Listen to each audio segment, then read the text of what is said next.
اب مہیر اور اس کی بیوی کا ایک دوسرے کے علاوہ اس دنیا میں اور کوئی نہ رہا۔ مہیر نے اپنی بیوی کو سہارا دیا اور کہا کہ یہ قدرت کا فیصلہ ہے، تم صبر کرو۔ وقت گزرنے لگا اور آہستہ آہستہ دونوں اپنے ماں باپ کی یادوں کے سہارے وقت گزارنے لگے۔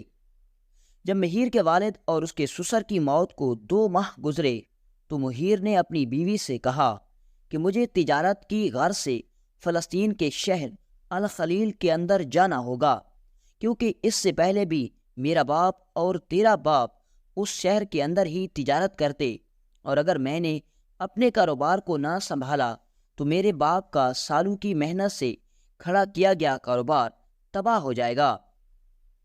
مہیر کی بیوی بہت سمجھدار تھی اور کہا کہ تم چلے جاؤ، تم میری فکر نہ کرو۔ اب مہیر نے اپنی بیوی کو الوداع کہا اور اپنی منزل کی طرف روانہ ہو گیا۔ اسی دوران ایک قافلہ الخلیل شہر کی طرف روانہ ہو رہا تھا تو مہیر تاجر بھی اس قافلے کے ساتھ چلا گیا۔ جب قافلہ الخلیل شہر کے اندر پہنچا تو جن تاجروں کے پاس سامان تھا انہوں نے وہاں جا کر بیچا، اور پھر مصر کے اندر فروخت ہونے والا سامان فلسطین کے شہر الخلیل کے اندر خریدا، اور چند دنوں کے بعد اسی قافلے نے اپنے واپسی کا سفر شروع کر دیا۔ اب مہیر بھی اپنے قافلے کے ساتھ واپس آ رہا تھا تو اسے اپنے باپ کی ایک وصیت یاد آ گئی۔ اس نے یاد کیا کہ مرتے وقت میری شادی کے چند ماہ پہلے میرے باپ نے مجھے کہا تھا کہ بیٹا، اگر مجھ پر موت آ جائے تو الخلیل شہر کے اندر ایک تاجر رہتا ہے، اس تاجر نے میرے 50,000 سونے کے سکے ادا کرنے ہیں، اس تاجر کا نام الغیور ہے، اور تم نے اس کو تلاش کر کے میری امانت اس سے واپس لینی ہے۔ جب یہ بات مہیر کو یاد آئی تو وہ اسی وقت واپس پلٹ گیا اور قافلے کے لوگوں کو کہا کہ تم چلے جاؤ، میں اپنا ایک اہم کام کر کے آ جاؤں گا۔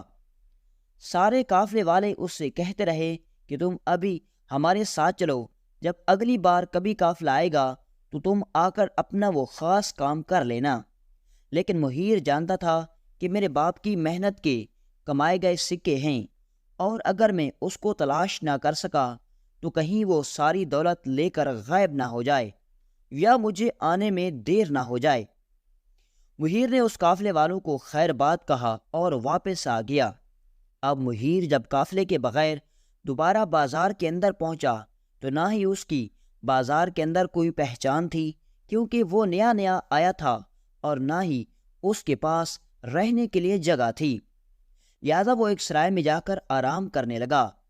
اتنے میں وہ آرام کر رہا تھا تو 2 مسافر آپس میں باتیں کرتے ہوئے انہوں نے الغیور تاجر کا نام لیا۔ تو وہ آدھی نیند میں تھا تو اس نے یہ نام سن لیا تو وہ اسی وقت اٹھ بیٹھا، لیکن جب وہ نیند سے بیدار ہوا تو وہ دونوں مسافر وہاں سے جا چکے تھے۔ اب وہ اٹھا اور ان 2 مسافروں کے بارے میں بازار کے لوگوں سے پوچھنے لگا، لیکن کسی نے اس کو اس بارے میں نہیں بتایا۔ مہیر یہ بات سمجھ چکا تھا کہ اگر میں نے ان 2 مسافروں کو تلاش کر لیا تو وہ مجھے الغیور تاجر کا پتہ ضرور بتا سکتے ہیں۔ اب مہیر دونوں مسافروں کو تلاش کرتے کرتے شہر کے باہر نکل گیا تو اس نے دیکھا کہ ایک کنویں کے اوپر 2 نوجوان بیٹھے پانی پی رہے ہیں۔ ان کی پیٹھ مہیر کی طرف تھی۔ مہیر نے سوچا کہ جا کر ان 2 نوجوانوں سے پوچھتا ہوں، ہو سکتا ہے انہوں نے ان دونوں مسافروں کو یہاں سے جاتے ہوئے دیکھا ہو۔ وہ جب ان کے قریب گیا تو ان کی آواز سن کر مہیر کو پتہ چل گیا کہ یہ تو دونوں وہی مسافر ہیں۔ مہیر نے ان کو کہا کہ میں مصر کے اندر سے آیا ہوں، اور میرا باپ یعقوب تاجر تجارت کے سلسلے میں اکثر اوقات یہاں آتا رہتا تھا، اور میرے باپ کا قرض الغیور تاجر کے پاس ہے اور میں نے وہ واپس لینا ہے، اور تم سرائے کے اندر اس تاجر کا نام لے رہے تھے، کیا تم اس کو جانتے ہو؟ تو انہوں نے کہا، جی ہاں حضور، ہم جانتے ہیں، ہم تمہیں اس کے پاس لے کر جا سکتے ہیں۔ مہیر نہیں جانتا تھا کہ وہ دونوں نوجوان بہت بڑے ٹھگ ہیں۔ ان 2 ٹھگوں نے مہیر تاجر کو اپنے ساتھ لیا اور جنگل کے راستے کی طرف نکل پڑے۔ مہیر پوچھنے لگا کہ تم مجھے کہاں لے کر جا رہے ہو؟ الغیور تاجر کا گھر کہاں ہے؟ وہ کہاں رہتا ہے؟ تو ان دونوں ٹھگوں نے کہا کہ اگر تم نے اپنے باپ کا قرض واپس لینا ہے تو چپ چاپ ہمارے ساتھ چلو۔ اب مہیر تاجر کے پاس اور کوئی چارہ نہیں تھا، لہٰذا وہ ان دونوں کے ساتھ گھوڑے پر چلتا رہا۔ چلتے چلتے جنگل کے درمیان والا راستہ ختم ہوا تو سامنے ایک پرانا سا قلعہ نظر آیا۔ وہ بڑا حیران ہوا کہ یہ سارا علاقہ سنسان ہے اور ایک خستہ حال سنسان قلعہ ہے، یہاں وہ کیوں رہے گا؟ اس کے دل کی دھڑکن تیز ہو رہی تھی، اور جب وہ دونوں اس قلعے کے قریب پہنچے تو ان دونوں نے کہا کہ ہم الغیور نامی تاجر کو جانتے تک نہیں، لیکن ہمیں یہ پتا تھا کہ تم اس کی تلاش میں ہو، اور ہمیں یہ بھی علم تھا کہ اگر ہم نے اس کے بارے میں ذکر کیا تو تم پوچھنے کی غرض سے ہمارے پیچھے ضرور آؤ گے، اور اسی وجہ سے ہم نے تمہیں اپنے جال میں پھنسا لیا۔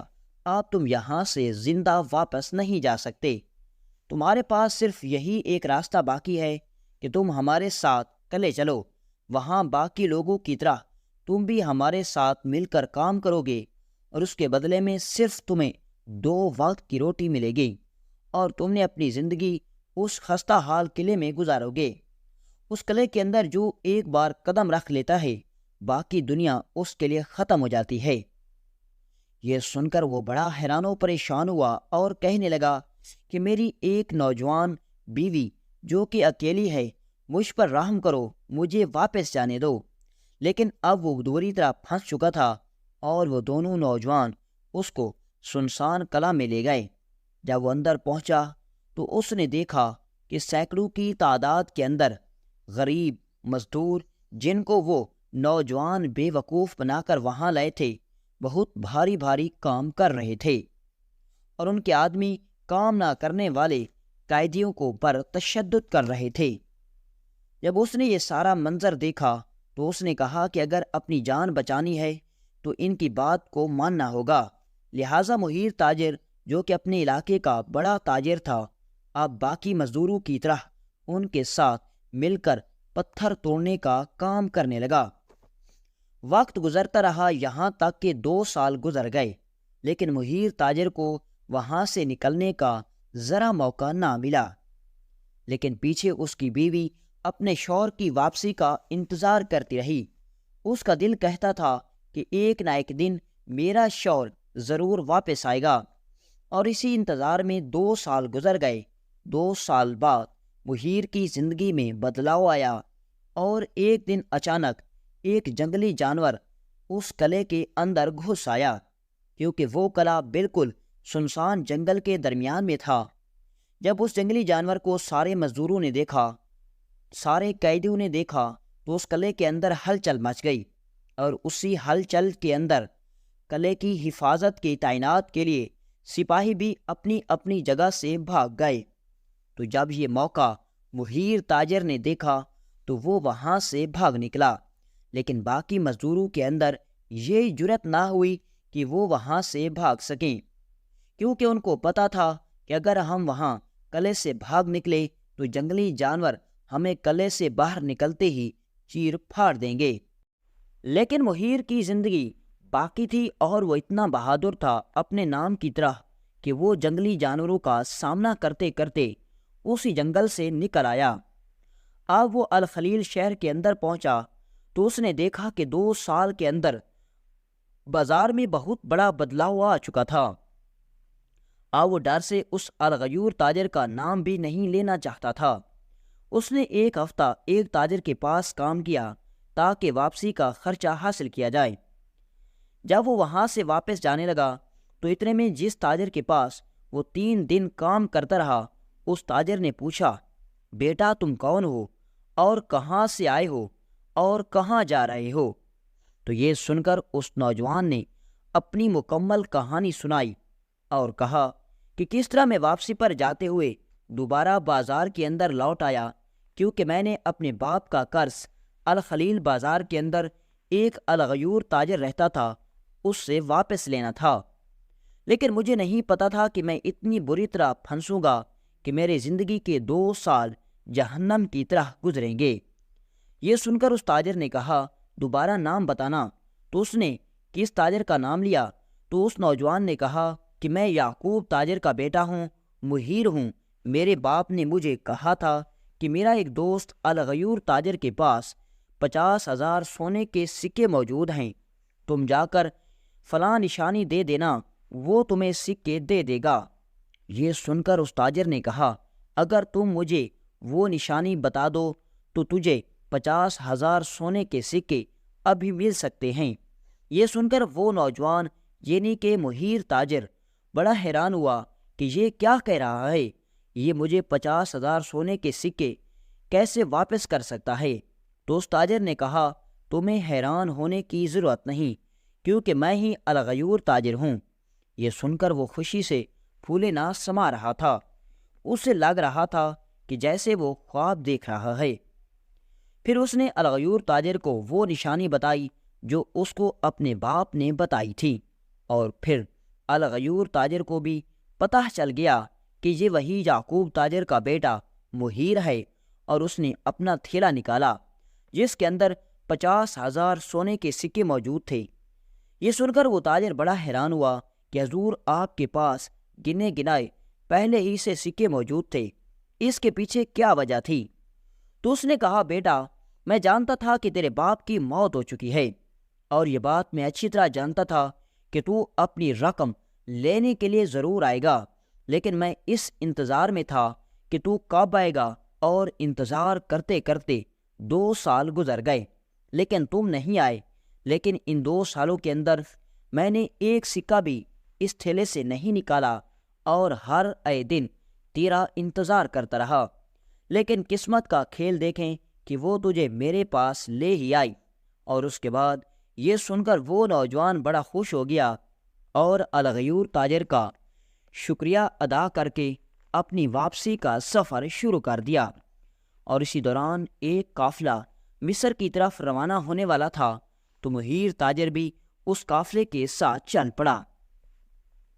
چند دنوں کے سفر کے بعد جب قافلہ مصر کے اندر پہنچا تو اب مہیر نے وہ سونے کے سکوں کا تھیلا لیا اور فوراً اپنے گھر کی طرف سفر شروع کر دیا۔ 2 سال کے بعد جب اس نے اپنے گھر کے دروازے پر دستک دی تو اس کو یقین نہیں آ رہا تھا کہ کیا میں سچ میں اپنے گھر واپس آ گیا ہوں، لیکن اس کے دل کے اندر یہ ڈر تھا کہ کہیں 2 سال کے اندر میری بیوی مجھے چھوڑ کر کہیں اور کسی کے ساتھ نہیں چلی گئی، کسی اور کے ساتھ۔ لیکن جیسے ہی دروازہ کھلا تو اپنی بیوی کو اپنی آنکھوں کے سامنے پا کر اس کی خوشی کی انتہا نہ رہی، لیکن دوسرے ہی لمحے اس کی خوشی غمی میں تبدیل ہو گئی، کیونکہ اس نے دیکھا کہ اس کی بیوی 3-4 ماہ کی حاملہ ہو چکی تھی۔ یہ دیکھ کر وہ تاجر بڑا حیران و پریشان ہوا اور اپنے بیوی کو کہا کہ تم نے میرے ساتھ دھوکہ کیا، کیا تم نے میرے پیچھے کسی اور مرد کے ساتھ جسمانی تعلق قائم کیا، اور تیرے پیٹ کے اندر پلنے والا بچہ ناجائز ہے؟ یہ سن کر اس عورت نے کہا، 2 سال میں نے آپ کا شدت سے انتظار کیا، اور ان 2 سالوں کے اندر میں نے آپ کے علاوہ کسی اور کا سوچا تک بھی نہیں۔ آپ تو کسی اور کے ساتھ تعلقات کی بات کر رہے ہیں۔ وہ عورت قسمیں کھا رہی تھی، لیکن اس کے شوہر کو اس پر یقین نہ آیا۔ اس نے اپنی بیوی کو کہا کہ یہ بات میں نہیں مان سکتا، کیونکہ 2 سال تک میں گھر کے اندر موجود نہیں تھا، اور ان 2 سالوں کے اندر میں نے تجھے ہاتھ بھی نہیں لگایا۔ بتاؤ پھر تمہارے پیٹ میں بچہ کہاں سے آ گیا؟ تو عورت نے کہا کہ میں نہیں جانتی، لیکن میں قسم کھا کر کہتی ہوں کہ یہ پیٹ میں پلنے والا بچہ تیرا ہے۔ وہ بہت غیرت مند انسان تھا۔ اس نے اپنی بیوی کو اپنے ساتھ لیا اور قاضی صاحب کے پاس لے گیا، اور جا کر قاضی صاحب کو کہا، قاضی صاحب، پچھلے 2 سال سے میں گھر واپس نہیں آیا، اور جب میں 2 سال بعد گھر واپس آیا تو دیکھا کہ میری بیوی حاملہ ہو چکی ہے۔ بتائیں کہ اس کے پیٹ میں پلنے والا بچہ جائز ہے یا ناجائز؟ تو یہ سن کر قاضی نے کہا، یہ تو بیوقوف بھی دیکھ کر بتا سکتا ہے کہ تیری بیوی کے پیٹ میں پلنے والا بچہ ناجائز ہے۔ یہ سن کر وہ عورت قسمیں کھانے لگی، رونے پیٹنے لگی، لیکن کسی نے اس کی بات پر یقین نہ کیا۔ اب قاضی صاحب نے حکم دیا کہ اس عورت کو سنسار کر دیا جائے اور مقررہ دن پر اس عورت کو اس آدمی کے اپنے ہی کھیتوں کے اندر سنسار کیا جانے لگا۔ تو اتنے میں سلطان صلاح الدین ایوبی رحمۃ اللہ علیہ اپنے لشکر کے ساتھ کسی جنگی محاذ پر جا رہے تھے۔ جب سلطان صلاح الدین ایوبی کا گزر اسی راستے سے ہوا تو سلطان صلاح الدین ایوبی نے ہجوم کو دیکھ کر اپنے ایک سپاہی کو بھیجا کہ جا کر معلوم کرو یہ سب کیا ماجرا ہے۔ سپاہی گیا اور آ کر بتایا کہ حضور ایک عورت کو بدکاری کے الزام میں جب اس پر جرم ثابت ہوا تو قاضی صاحب نے اس کو سنسار کرنے کا حکم دے دیا اور اسی وجہ سے وہاں ہجوم لگا ہوا ہے۔ یہ سن کر سلطان صلاح الدین ایوبی کے دل میں سوالات اٹھنے لگے اور سلطان صلاح الدین ایوبی کو ایسا لگنے لگا کہ وہ عورت بے گناہ ہے، حالانکہ سلطان صلاح الدین ایوبی نے ابھی تک اس عورت کو اپنی آنکھوں سے دیکھا بھی نہیں تھا۔ سلطان صلاح الدین ایوبی نے اپنے سپہ سالار کو حکم دیا کہ یہاں قافلے کو ساتھ میں موجود وادی میں پڑاؤ کرنے کا حکم دے دو، کل صبح ہمارا قافلہ اپنی منزل کی طرف رواں دواں ہوگا۔ سارے سپاہی اس وادی کی طرف چل پڑے اور سلطان صلاح الدین ایوبی اپنے چند سپاہیوں کے ساتھ اس ہجوم کی طرف پہنچ گیا۔ سلطان صلاح الدین ایوبی رحمۃ اللہ علیہ کو دیکھ کر سارے گاؤں والے ہکا بکا ہو گئے اور سلطان صلاح الدین ایوبی نے پوچھا، اے گاؤں والو یہ کیا کر رہے ہو؟ تو اتنے میں اس عورت کا شوہر بولا، حضور میں 2 سال کے بعد واپس گھر آیا تو میری بیوی حاملہ ہو چکی تھی اور میں مقدمہ لے کر قاضی صاحب کے پاس گیا تو قاضی صاحب نے فیصلہ کیا کہ تیری بیوی کے پیٹ میں پلنے والا بچہ ناجائز ہے، لہٰذا اس کو سنسار کر دیا جائے۔ یہ سن کر سلطان صلاح الدین ایوبی نے کہا کہ قاضی کو ابھی اور اسی وقت بلا کر لایا جائے۔ یہ سن کر سارے گاؤں والے حیران ہو گئے کیونکہ اس عورت پر گناہ ثابت ہو چکا تھا، لیکن پھر بھی سلطان صلاح الدین ایوبی نے عورت کو سنسار کرنے سے منع کر دیا۔ اب سلطان صلاح الدین ایوبی اپنے خیمے میں آرام فرما رہے تھے کہ گاؤں کے لوگ قاضی صاحب کو، اس عورت کو اور اس کے شوہر کو لے کر سلطان کی خدمت میں حاضر ہوئے۔ سلطان صلاح الدین ایوبی نے قاضی صاحب سے سوال کیا، قاضی صاحب بتائیے کیا اگر 2 سال تک ایک مرد نے اپنی بیوی کو نہیں چھوا تو کیا وہ حاملہ نہیں ہو سکتی؟ یہ سن کر قاضی نے کہا، حضور اگر کسی بے وقوف آدمی کے سامنے یہ بات کرو تو وہ بھی کہہ دے گا کہ یہ سب ناممکن ہے، اس لیے اس کے پیٹ میں پلنے والا بچہ ناجائز ہے۔ تو یہ سن کر سلطان صلاح الدین ایوبی رحمۃ اللہ علیہ نے قاضی صاحب کو حضرت عمر فاروق رضی اللہ تعالی عنہ کے دور سلطنت کا واقعہ بیان کیا اور سلطان صلاح الدین ایوبی رحمۃ اللہ علیہ نے بتایا کہ حضرت عمر فاروق رضی اللہ تعالی عنہ کے دور سلطنت کے دوران ایک آدمی حضرت عمر فاروق رضی اللہ تعالی عنہ کے پاس آیا اور کہا، حضور میں 2 سال تک اپنے گھر واپس نہیں آیا اور جب میں اپنے گھر واپس آیا تو میری بیوی حاملہ ہو چکی تھی۔ حضرت عمر فاروق رضی اللہ تعالی عنہ نے اس آدمی کی مکمل بات سنی اور سننے کے بعد حکم دے دیا کہ اس عورت کا رجم کر دیا جائے۔ جب یہ بات حضرت عمر فاروق رضی اللہ تعالی عنہ نے کی تو اس وقت ایک صحابی حضرت معاذ بن جبل رضی اللہ تعالی عنہ وہاں عدالت میں موجود تھے۔ یہ سارا منظر دیکھ کر صحابی رسول سے خاموشی اختیار نہ کی گئی اور وہ بے ساختہ بول پڑے، اے عمر تم اپنی اصلاح کرو۔ یہ سن کر سارے لوگ حیران ہو گئے تو جب حضرت عمر فاروق اس صحابی کی طرف متوجہ ہوئے تو وہ فرمانے لگے کہ آپ بے شک اس عورت کو سنسار کرنے کا حکم دے دیں کہ اس نے گناہ کیا، لیکن اس کے پیٹ میں پلنے والے بچے نے کیا گناہ کیا؟ حضرت محمد صلی اللہ علیہ وآلہ وسلم کے دور میں بھی اسی طرح کے واقعات ہوئے تو آپ صلی اللہ علیہ وسلم نے ہمیشہ حکم دیا کہ اس بچے کی پیدائش ہونے تک انتظار کیا جائے۔ لہٰذا میری رائے یہی ہے کہ اس بچے کے، اس آدمی کی بیوی کے پیدائش تک ہونے تک انتظار کیا جائے۔ یہ سن کر حضرت عمر فاروق رضی اللہ تعالی عنہ نے حکم دیا کہ جب تک اس کی بیوی کے بچے کی پیدائش نہیں ہوگی کوئی بھی اس کو سزا نہیں دی جائے گی۔ وقت گزرتا رہا اور جب اس آدمی کے گھر کے اندر بچہ پیدا ہوا تو جب اس نے اپنے بچے کو اپنی ہی آنکھوں سے دیکھا تو وہ بڑا حیران ہو گیا، اور وہ سیدھا حضرت عمر فاروق کے پاس آیا اور فرمانے لگا، اے عمر فاروق، وہ بچہ تو بالکل شکل سے میرا لگ رہا ہے اور وہ میرا اپنا ہی بچہ ہے۔ یہ سن کر حضرت عمر فاروق بے ساختہ بول پڑے کہ اے میرے مالک، تو نے مجھے اتنا بڑا گناہ کرنے سے بچا لیا۔ اور اس کے بعد وہ نوجوان وہاں سے چلا گیا۔ لہٰذا اس میں کوئی شک نہیں کہ اگر تم نے اپنی بیوی کو 2 سال تک ہاتھ نہیں لگایا تو اس کے پیٹ میں پلنے والا بچہ تمہارا نہیں ہے۔ اصل میں یہ معاملہ اس طرح کا ہوتا ہے کہ بے شک تم نے اپنی بیوی کے ساتھ 2 سال تک کوئی جسمانی تعلق قائم نہیں کیا، لیکن 2 سال پہلے تمہارا جراثیم تیری بیوی کے جسم کے اندر موجود رہا، لیکن جب قدرت کا حکم ہوا تو اس نے آپس میں ملاپ کیا اور بچے نے جنم لینا شروع کر دیا، اور وہ بچہ تمہارا ہوگا۔ یہ سن کر اس نوجوان نے کہا، حضور آپ بالکل درست فرما رہے ہیں، اب میں اپنے بچے کی پیدائش کا انتظار کروں گا، اور نہ کہ پیدائش کے وقت پتہ چلے کہ وہ میرا ہے یا نہیں۔ میں آج اور اسی وقت آپ سے وعدہ کرتا ہوں کہ میں اپنی بیوی کے پیٹ میں پلنے والے بچے کو اپنا سمجھ کر اپنی بیوی کی خدمت کروں گا۔ اور اسی طرح سلطان صلاح الدین ایوبی رحمۃ اللہ علیہ نے بڑی ہی عقل مندی کے ساتھ مہیر تاجر کی بیوی کو سنسار ہونے سے بچا لیا۔